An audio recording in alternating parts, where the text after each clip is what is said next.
Have you ever moved into a place that just didn't feel right? Maybe you can't explain it, but something about the air feels heavy, like you're constantly being watched. What if I told you about a house like that? A house so strange, no one in the neighborhood even talks about it? Tonight, I'll share the story of the Thompsons, a family who moved into the perfect suburban neighborhood, only to discover the dark truth about the house next door. By the time they understood, it was too late. And now, the silent figure in the window isn't just watching them. He's waiting for someone else to notice. If you think you're brave enough to listen to their story, stay with me. But remember this: curiosity isn't always harmless. The Thompsons were like any other family looking for a fresh start.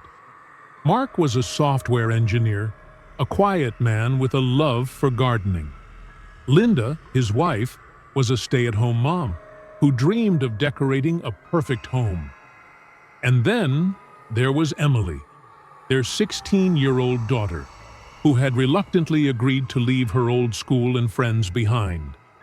Their new house was nestled in a peaceful cul-de-sac, the kind you see in glossy real estate brochures: manicured lawns, white picket fences, and friendly neighbors waving from their porches. It was everything they had hoped for, except for one thing. As they pulled into their driveway for the first time, Linda noticed the house next door. Unlike the others, it looked worn down, with cracked paint and an overgrown yard. Its curtains hung limp and yellowed, and its windows were dark, except for one. In the upper left window, Linda thought she saw movement. Linda, hesitant. "Mark, did you see that?" Mark, busy unloading boxes, didn't look up. "Mark, see what?" Linda stared for a moment longer but shrugged it off. Maybe it was her imagination.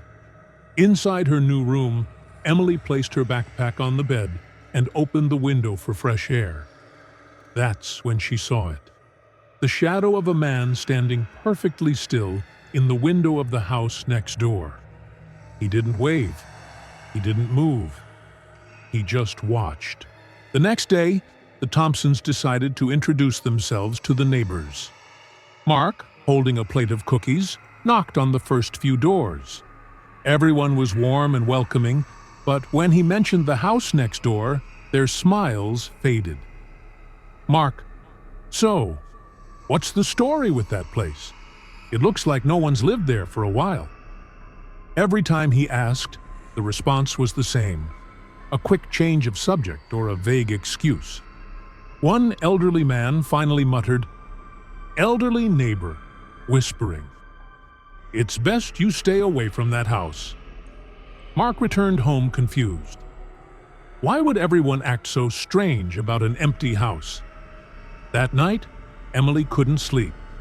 She lay in bed, staring at the ceiling, when a faint tapping noise caught her attention. She sat up, heart pounding, and looked toward her window. The man was there again, standing in the same upstairs window of the house next door. But this time, he was closer. His face, pale and expressionless, pressed against the glass. Emily screamed, waking her parents. Mark rushed in, turning on the lights. Emily panicked. "He's there! The man in the window!" Mark peered outside, but the window was empty. "Mark, you're imagining things, Em. It's probably just a shadow." Linda wasn't so sure. She had felt uneasy ever since they arrived. The next morning, Linda decided to visit the house. She knocked on the door, her heart racing with every second of silence. Just as she turned to leave, she heard a faint voice from inside. Voice, whispering, "Why did you come here?" Linda froze, her blood running cold. She pressed her ear to the door, but the voice didn't speak again. She hurried back home, trying to shake off the fear. Meanwhile, Emily's fascination with the house grew. She spent hours sitting by her window, watching for any sign of movement. That's when she began noticing other strange things. Lights flickering on and off in the house at odd hours. Shadows darting across the yard, only to vanish. And worst of all, the figure in the window, always watching her. Emily tried to take a photo of the man, but when she looked at the picture on her phone, the window was empty. After weeks of silence, Linda finally got one of the neighbors to talk. The woman, visibly shaken, shared a chilling story. Neighbor, whispering. Years ago, a man lived there, a recluse. He rarely spoke to anyone, but people said he was kind. Then one day, he disappeared. No one ever saw him leave, but strange things started happening. People who knocked on that door, they never came back. Linda's face went pale. Neighbor, I've lived here long enough to know, if you see him, don't talk to him. Don't even look at him for too long. That house doesn't let go of its memories. One evening, Emily disappeared. Mark and Linda searched the house frantically, but she was nowhere to be found. Mark, check outside. Linda stepped into the yard, her breath visible in the cold air. That's when she saw it. The front door of the house next door was wide open. Inside, the house was dark and freezing. Linda's footsteps echoed as she called out for Emily. In the living room, Emily stood motionless, staring at the man in the window. Linda, screaming, "Emily, come here!" Emily turned slowly, her eyes vacant. Emily, whispering, "He showed me the truth.